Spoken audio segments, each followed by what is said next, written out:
And welcome back to Studio B. It is 7 o'clock. You know where your stream is. We know where it is. It is Unscripted. We have a very special guest with us here in studio. We have Bob Haggerty here. Welcome to the studio. How are you? I'm doing just great. Yeah, you're always smiling. You never not great. You're always smiling. Well, that's boy, us Irishmen live. I hear you. So Bob is a veteran. He's a historian. He's a medal collector. And many of you have, there are not many stories that I've done in the last, I don't know, probably 5 or 6 years that have gotten the kind of reaction that your story did. Well, it's all because of you, because you're the most creative guy I ever met. So. Well, it started with you, though. You have this incredible passion for not just collecting, but for our country and those who serve. And what I thought we'd do is, rather than kind of set the whole backstory, let's just play the first story that ran. We have dear friends of ours that we're common friends with. Okay. And I remember when she called me, she got to know you. Yep. And she came in your house. And she looked around and she goes, "Oh my goodness, I've got to call Mark." So that went from there to this. All right.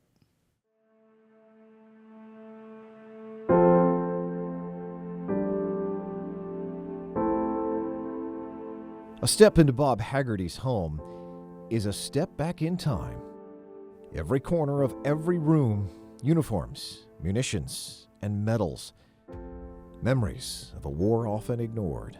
When I was young, I met a lot of World War I veterans. And they had to be probably the most patriotic people I've ever come across. A child of a vet, Bob practically grew up in VFWs, with weekly trips to the cemetery with his dad to honor the fallen. I remember putting the flag in and watching these veterans, and they would stand back from the grave and salute. And I think in fact, today it affects me. So his patriotic fire was easy to light. It happened when he was 10. His dad gave him these 2 decorative buttons off of his uniform. Born was a new passion and purpose. That's all medals. At 87, his medal collection now nears 10,000. They're like his children.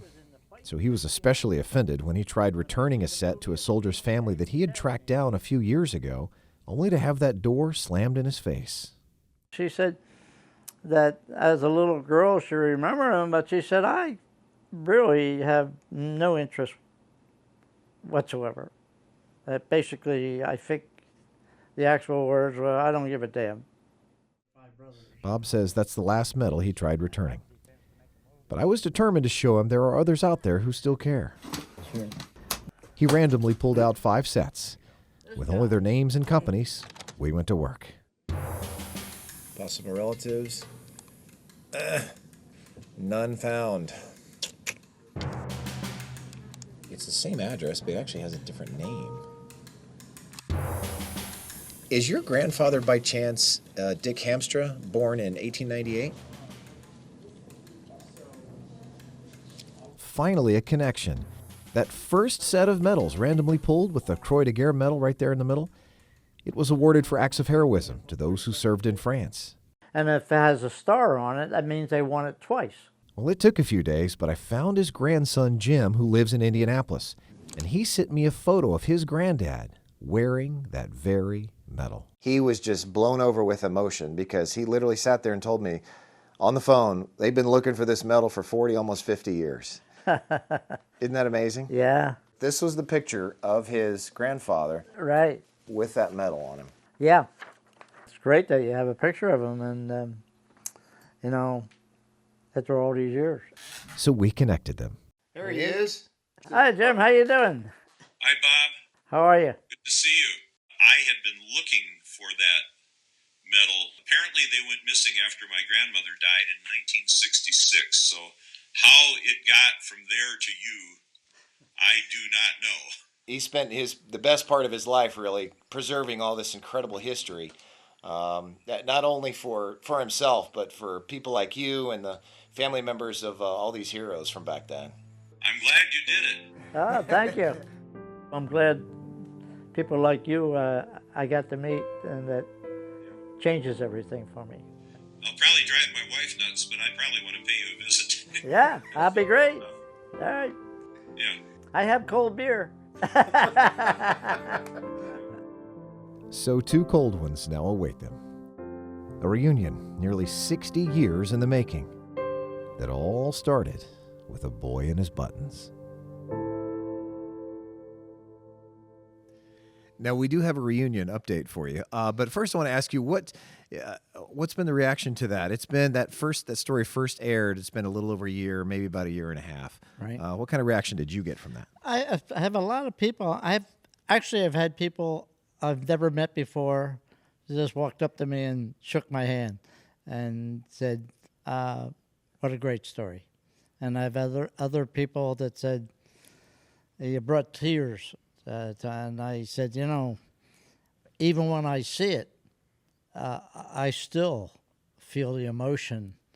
And, it would be great if my father could actually be here to see this. And at one point there is his picture in there. And it would be, that would be a great thrill. And that's where it all started, right? I mean, he literally would take you to cemeteries on Memorial Day and Veterans Day. Yeah, I was just a little kid, and I knew all the fellows that were in the Legion, and the World War II was going on, and they were all World War I veterans, and they were really great guys. But you talk about patriotism. I mean, they were proud that they were Americans. I mean, and that they went to France and did what they could for our country, and it rubbed off on me, And I know a lot of them were, from immigrant families, and but they had no trouble doing their part, and I still think about them, all the time, And you were in the service, and you traveled the world, which is what we're able to kind of start collecting, right? Yeah, a lot of things I got in Australia and New Zealand, over in Asia, and Germany, and you name it, and everywhere I went, I brought something back, or I looked for World War I. And I visited, I visited every cemetery in Europe, a World War I American cemetery, and so that was one of my missions, to see every cemetery. I remember you telling me about that. Tell me about why was that important to you? I just would like to walk along the graves and just look at what unit they served in and where they were from, because I'm saving uniforms from all these units, and it's great to walk along there, and the beauty is that I would always go to the superintendent of the cemetery, and a lot of times they would walk with me, and surprisingly they would say to me, I would start saying, well, this fellow, he was, and they would hear the story. So we didn't know that, that I said, well, that's been my life. Yeah. Innovation, or interest. Well, and I was fascinated when I met you and you started showing us your medals. One thing I would want viewers to know is that he didn't collect those medals. He didn't just retrieve those medals all put together like that. You've spent thousands upon thousands of hours doing all the research, putting it together, actually typing up some of their stories. Yeah. And I remember when I was talking to you about it, if we had enough time for a longer show, we would have put more of it on there. But you were so interested in each and every single soldier's story, which I thought that was special. In my mind, every man served his time, and they were all important. I don't care what their rank was, or they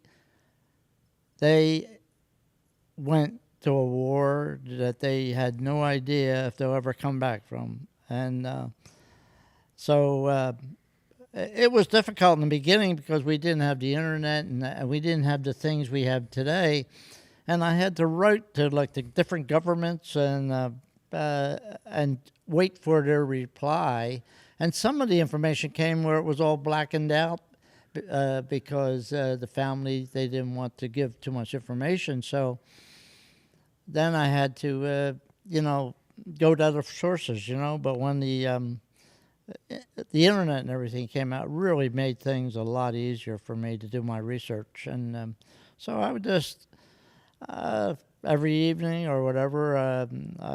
I was a school teacher, so I came home from school and I would do my work. I'd just do my research, And you're still doing it, right? still doing it. Yeah. Love it. Love it. We are going to take a brief break. We've got the connection that we've made with Bob and a pretty fascinating story, which we didn't really realize until this young gentleman showed up to collect. We're going to talk a little bit more about that, so don't move. We got Bob Haggerty. We're talking about America, talking about patriotism, those who served, and honoring them, and for many, many years, for sure. We'll be right back.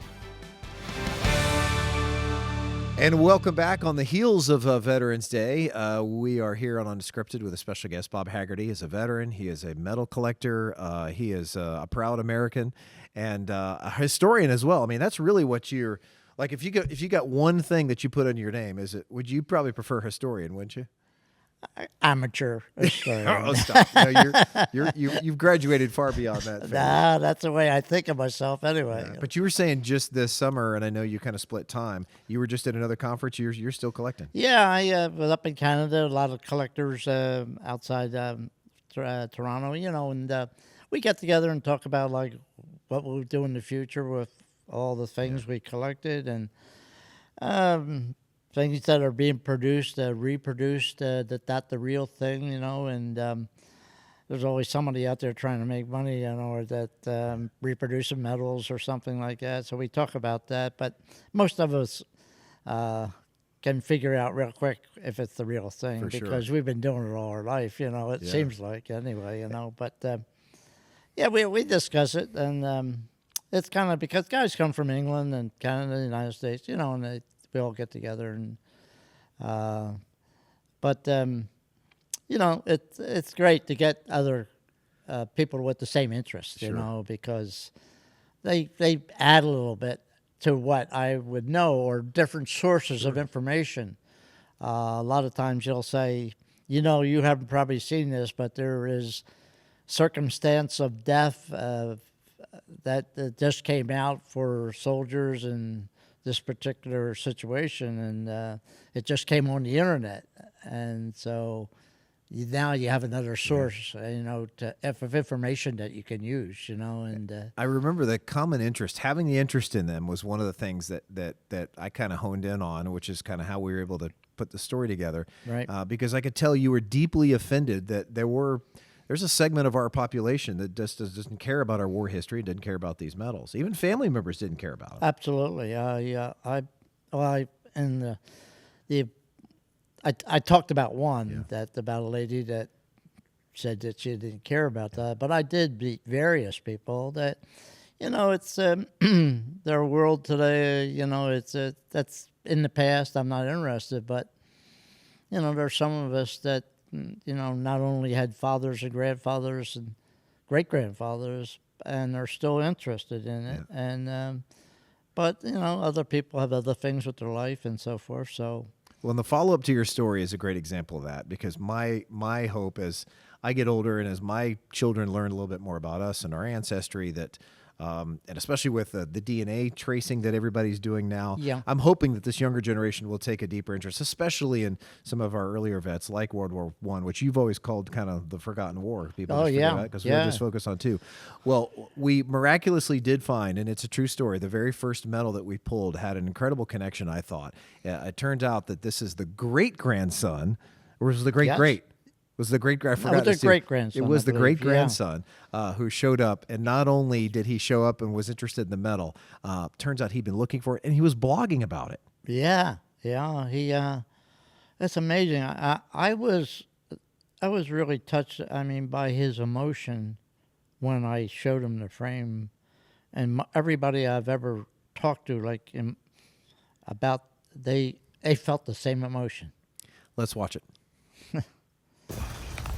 Fresh off a plane from Colorado, Matthew Hamster is about to put his hands on something he never thought he'd see, much less touch. 3 war medals belonging to Matthew's great-great-granddad.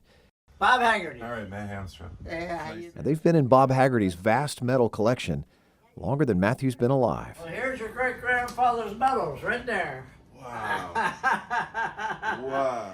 And Bob was just as happy to return them as Matthew was to receive them. That is incredible. Thank you so much. And what does this mean to your family now?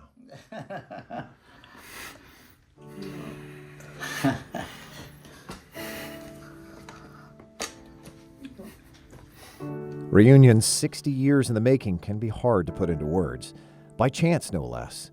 I don't know how I could express it, frankly. But since they're turning back the clock, let's do the same. We found Bob Haggerty in May.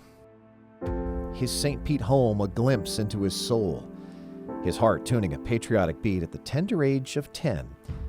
His father-son trips were to cemeteries on Memorial Day. In fact, today it affects me. That patriotism. Then Dad pulled 2 buttons off of his World War I jacket and handed them to him. Born was little Bobby's lifelong passion for collecting and preserving war history. That's all medals. Yet his heart had grown heavy over the years. He tried returning some of these medals to soldiers' families, only to have a door slammed in his face. The actual words were, I don't give a damn. Well, determined to show him others would still care, we had him randomly pull several sets of medals.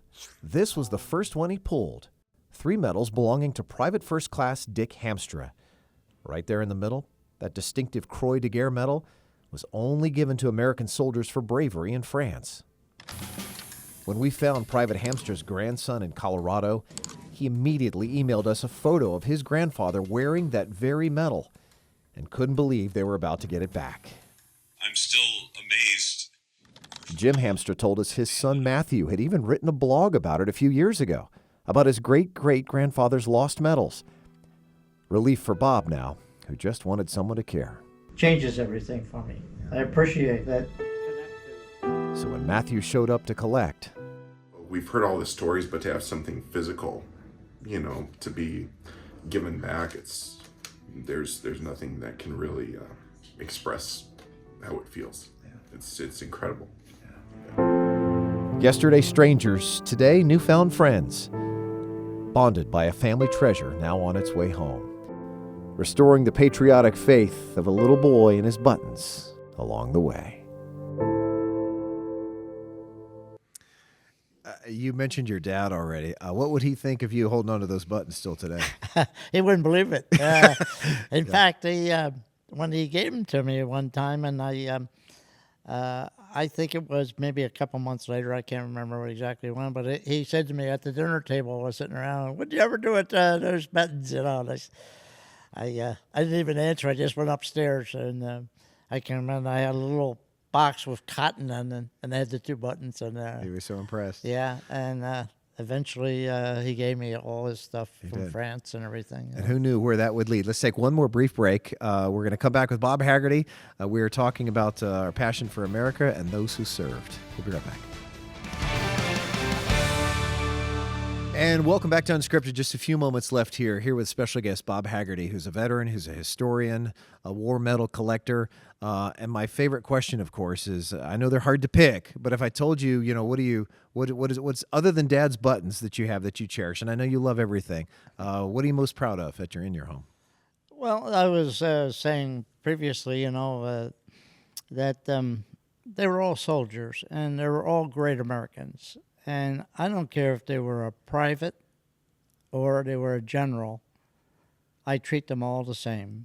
To me, they are men that gave their all to go to a war they didn't know much about.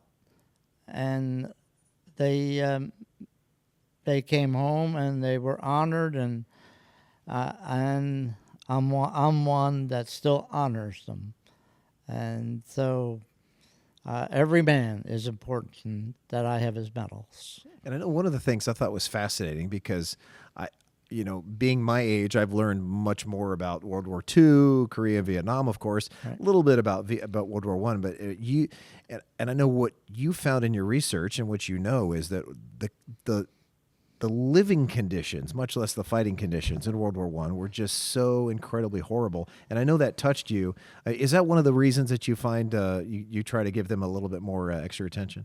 Well, to some degree, in visiting the trenches, as I have been over to Europe quite a few times, and just seeing what these men had to live through day after day, and still exist and come home, and very few of them even talked about what they went through over there. They come home, went back to their jobs, just served American, and they may have joined the Legion or the one of the service organizations, but very few of them. Because I met a lot of them, and I know it was very hard for them to even talk. That was probably their way of protecting their families and their friends, right? Yeah, that's probably a lot of it, But it's something that they got over it, and now I'm back in America, and they're back just to be good, citizens, But it was always impressive talking to them when I was a kid. I would go to each one of those World War I soldiers, and they gave me things too. That's after they knew I had an interest, and I still have the things they gave me, And you've got a whole nother collection too at your home up in the Northeast, right? You've got a whole nother World War II house. Yeah, World War II. Yeah, well, a couple rooms of World War II things. What is next for Bob Haggerty in the collecting front? What's next?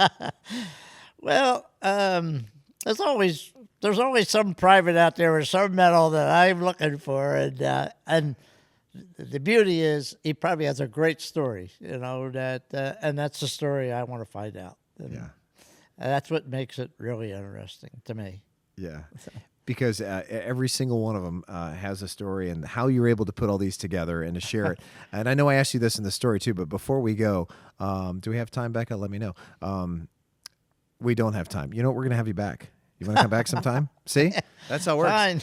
I know, because I have so many more questions for Bob Haggerty. Thanks for dialing us up on the stream with Bob Haggerty. Thanks much. Thank you. We'll see you on TV.